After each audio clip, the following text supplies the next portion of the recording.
Yale tulikubaliana na nyinyi, tuko na azma na tuko na mpango ya kuzikamilisha. Niliona niseme hivyo kwa sababu ni vizuri ninyi kama watu wa Eastlands mjue ya kwamba serikali mliochagua inawakumbuka, mipango yenu imewekwa vizuri na hatutasahau ahadi ya watu wa hapa Embakasi Central, Embakasi West, Embakasi East na zile constituencies zingine za Mathare ambazo ziko katika sehemu hii. Nilikuja juzi kwa sababu ya matatizo ya hospitali. Ile hospitali ilikuwa Nyayo Wards hapa karibu kwa Mheshimiwa Gakuya. Vile vile tumeweka pesa pale kwa sababu sasa ili kutoa msongamano Mamalusi na kutoa msongamano kule Kenyatta, pia hiyo Nyayo Wards ambayo itaserve this area, tumeweka pesa, tunataka kuzikamilisha ndio itumike iwe hospitali nyingine level 4 ambayo itasaidia watu wa Eastlands. Tumekubaliana jameni? That is what we want. Mwisho, mimi nataka niwaulize hivi. Safari hii ya kubadilisha Kenya, hatutaki kurudisha Kenya mahali pa kugawanyika na ukabila na siasa chafu. Nyinyi mnaelewa. Wakati tulitoka siasa duni ya ukabila 2007-2008, Mheshimiwa Uhuru Kenyatta rafiki yangu na mimi tuliketi chini na tukasema lazima tubadilishe msingi wa siasa ya Kenya. Tuondoe siasa ya ukabila na chuki na migawanyiko. Tuweke siasa ya sera ya maendeleo na kubadilisha maisha ya Wakenya. Na hatukurudi nyuma. Ni kwa sababu ya hiyo msingi tulikubaliana na Mheshimiwa Uhuru Kenyatta. Na wakati mimi niliamua ya kwamba nitamuunga mkono Mheshimiwa Uhuru Kenyatta awe rais wa 4 wa Jamhuri ya Kenya, watu wengi wakiwemo wale walikuwa mazishi jana waliniambia ya kwamba hakuna vile wewe unaweza kuunga mkono Uhuru Kenyatta kwa sababu yeye alikuwa eti ni Mkikuyu kama Mwai Kibaki ambaye alikuwa ofisini. Lakini niliwaeleza siku hiyo na ninawaeleza hata na leo ya kwamba niliunga mkono Mheshimiwa Uhuru Kenyatta sio kwa sababu ya kabila yake, sio kwa sababu alikuwa anawakilisha kabila yake, ni kwa sababu mimi na yeye tuliketi chini tukakubaliana kwa sera ya kuweka maendeleo Kenya hii ya barabara na reli na kuunganisha stima na kujenga technical training college na kuweka maji katika taifa letu la Kenya, ndio Kenya iwe bora kuliko vile ilivyokuwa wakati huo. Hiyo ndio sababu niliunga mkono Mheshimiwa Uhuru Kenyatta. Na nilimuunga mkono nikijua ya kwamba Mwai Kibaki alikuwa ofisini na ilikuwa ni makusudi ndio tuweze kuondoa siasa ya ujinga ya kuweka watu katika mirengo ya kabila. Mimi nataka niwaulize, hatuwezi, na nataka nirudie, hatuwezi kurudi katika siasa ya ukabila. Kenya hii itapiga hatua ya kwenda mbele. Kila kiongozi, kama unatafuta MCA, kama unatafuta mjumbe ama governor ama senator ama women rep ama rais, usitafute uongozi kwa sababu ya kabila yako. Hauwezi kuwa kiongozi eti kwa sababu unawakilisha kabila yako. Tafuta uongozi kwa sera na agenda yale utafanyia Wakenya. Wakenya watachagua sera, sio kabila. Na mimi nataka niwapatie free advice wale wote ambao wanaota ndoto eti watatembea na kabila yao, eti watatuuzia ati wao wana represent kabila yao, ya kwamba Wakenya wamechanuka na Wakenya wanataka kujua sera ni gani, ideas uko nazo, kama uko na track record ndio waweze kukuchagua. So mimi nawauliza, kwa sababu nasikia sasa tumeanza tena eti kurudi nyuma kuongea mambo ya makabila.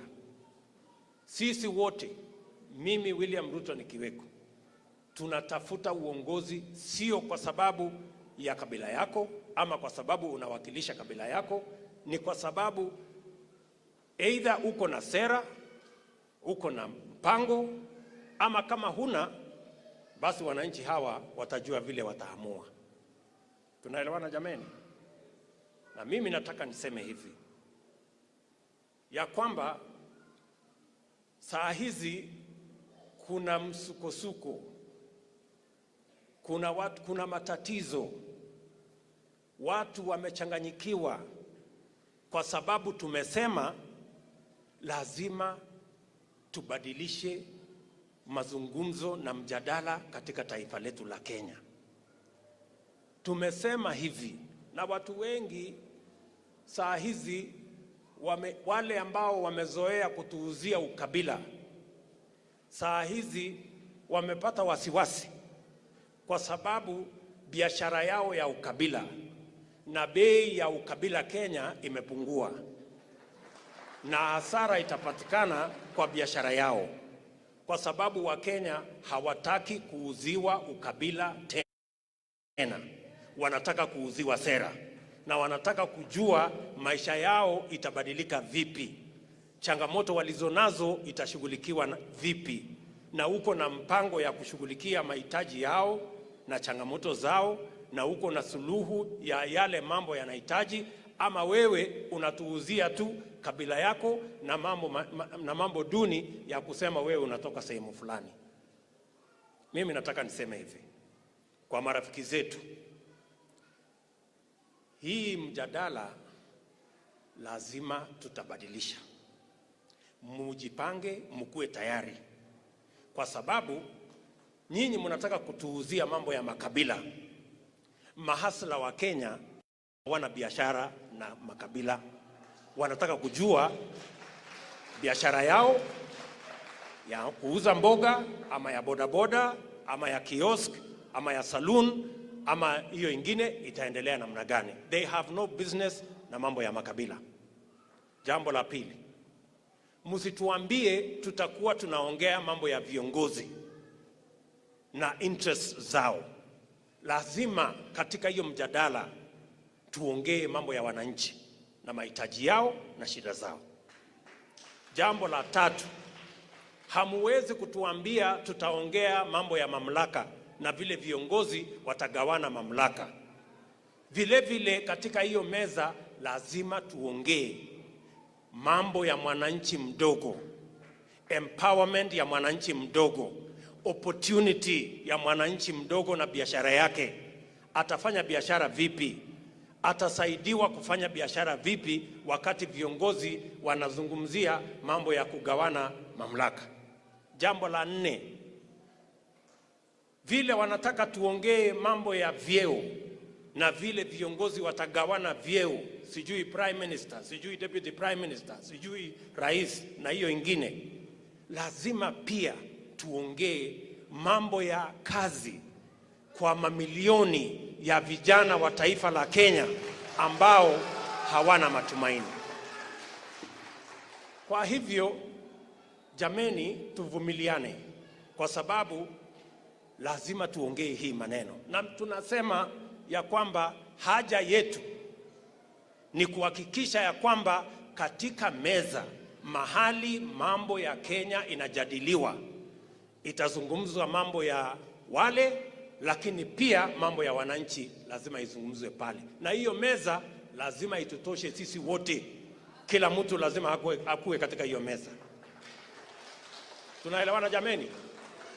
Iko makosa tukisema sisi wote tuketi katika meza moja? Na hii si kuchochea mtu, hii si kuchochea watu, hii ni kusema ukweli ya kwamba kama mambo ya viongozi itazungumzwa, mambo ya wananchi izungumzwe. Kama mambo ya mamlaka itazungumzwa, mambo ya empowerment ya wananchi izungumzwe. Kama mambo ya vyeo itazungumzwa, mambo ya kazi kwa vijana izungumzwe. Hiyo ndio Kenya sisi tunataka. Kuna makosa jameni tukienda barabara hiyo? And that is why we are saying to our friends, we cannot degenerate. We cannot go back.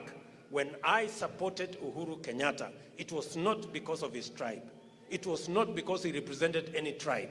It was because we agreed on an agenda and on a program that would transform this nation.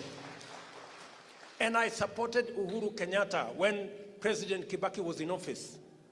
Many of the people who were talking yesterday, they were the ones who are telling me, you cannot support another Kikuyu. And I told them, I am not supporting Uhuru Kenyatta because of his tribe. I am supporting Uhuru Kenyatta because we have a plan that would transform this nation. They were telling me that you cannot support Uhuru Kenyatta because he is not only a Kikuyu, but he is also the son of a former president. But that is not what we are looking for. We are looking for how to change this nation. And therefore I want to tell them, my friends, you better be prepared for the new conversation we are going to have in Kenya. Don't tell us about tribes. We want to have a conversation about every hustle. Don't tell us that we are going to discuss power. Yes, as we discuss power to be shared by the big boys and by the leaders, we must also have a conversation about empowerment and opportunity for ordinary people to chase their dreams as well. And you cannot tell us we are going to have a conversation about positions only. Prime Minister, I don't know, President and the rest. We must have a conversation, a serious conversation about millions of people who do not have jobs. And when are they going to have jobs? Every family has 2 to 3 young guys who have finished school, but they have no jobs. It is their time for us to have a conversation about them also. And therefore, when we say, for the first time in Kenya, we are going to have a conversation that will involve everybody, an inclusive conversation. Don't drive us the narrative of exclusion, of telling us about tribes and tribal chiefs. My friends, hiyo watu wajinga wameisha Kenya, haiwezekani tena. We are going to have a conversation, an inclusive conversation, and all cards will be on the table. Nobody is going to be absent. And the table is big enough for all of us to sit and have an honest national conversation about everybody. And that is what I am saying. That is what the Hustler Nation is saying. The Hustler Nation is saying this country belongs to all of us, and we must all sit at the table where we are going to have a honest national conversation. And let me say this for the record. It is not a must. It is not a condition that William Ruto or anybody must be president, but it is a must that we must all sit on the table. It is not negotiable.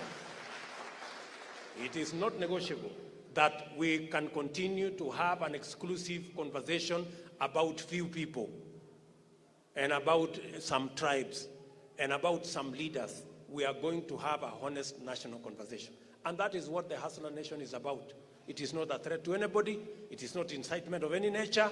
We are just going to have a honest conversation, all of us on a table, so that we can agree on how to move Kenya forward. If anybody is uncomfortable with that conversation, if that conversation is difficult for whatever reason, unfortunately, we must have it. It is not something that we can avoid. So let us all be ready to have that conversation. Tunaelewana jameni? Tukisema tukae sisi wote kwa meza iko makosa? Na hiyo ndio sababu mimi ninasema mimi ni naibu wa rais wa Kenya. So ile mimi ninasema sio ya kwamba nimekumbuka hapa. Hiyo ni maneno najua what I am saying. Na mimi najua inawezekana. Sijui kama tunaelewana. Tuko pamoja? Tutatembea hii safari pamoja. Na mtu asiwatishe. Unajua hii Kenya watu wanatishana. Mimi na viongozi wengine wengi hapa tumehangaishwa na mambo mengi. Tumeshurutishwa na mambo mengi. Wengine wamepelekwa kotini. Wengine wametolewa katika nafasi ya uongozi katika huko bunge. Wengine wamefungiwa accounts zao. Wengine wametumiwa KRA. Ati ndio tusikue na mjadala ya Wakenya wote. Mimi nataka niwaambie, hatuwezi kata tamaa, hatuwezi rudi nyuma. Hii mjadala lazima tukue naye. Na mimi na hawa viongozi hatutachoka until we have this conversation. So, my friends, don't waste your time with threats. Don't waste your time with blackmail. Don't waste your time with everything you are doing. You can do it as much as you want, but we must change this country and we must change the conversation. And we are going to have a table where every Kenyan is going to sit and where every issue is going to be discussed. It shall never be an exclusive table anymore. It is going to be an inclusive table that involves everybody. Tunaelewana? Tuko pamoja? Sasa nyinyi watu wa Westlands, mimi nataka niwaulize. Mimi nimekuja hapa siku nyingi, tumekuja na Meja Ndong, tumekuja na Swagmaster, tumekuja na Gakuya, tumekuja na wengine. Kwa sababu wenye kuamua viongozi katika Kenya ni wananchi. Ni kweli ama si kweli? Sasa kuna watu wengine wanaambiwa watapatiwa uongozi kwa boardroom. Wengine watapatiwa uongozi kwa kutumia sijui kwa baa fulani. Ati kuna wengine watapatiwa na system. Ati kuna wengine watapatiwa na deep state. Sasa sisi tunasema sisi tuko tayari. Sisi tunajua uongozi inatoka kwa Mungu na wananchi. Hiyo yao watoe mahali watatoa, tutakutana kwa kiwanja. Tushakubaliana? Mimi nawauliza kwa unyenyekevu. Hivi karibuni tutakuwa na uchaguzi hapa Nairobi. Na sisi tunataka kuchagua mtu Nairobi ambaye anaelewa shida ya mahasla. Hatutaki mtu ya kubebewa na kuletewa. Nyinyi watu wa Nairobi mtaamua kuchagua kiongozi ambaye atashughulikia mambo ya mahasla. Mko tayari? Huyu Margaret Wanjiru ndio candidate wetu ya mahasla ya Nairobi. Na sisi wote tutasimama nyuma yake. Sijui kama tunaelewana. Tutasimama pamoja. Na mimi nawahakikishia ya kwamba safari hii Nairobi tutainyorosha. Ili Nairobi iwe ni capital city ya Kenya. Na iwe ni mahali ambapo sura ya Kenya na heshima ya Kenya itaonekana katika city ya Nairobi. Sitaki kusema kuzidi hapo. Mimi nataka niseme asante sana kwa kunisikiza. Na mimi nitarudi tena na tena na tena mpaka tukamilishe mambo ya Eastlands, na tuko pamoja.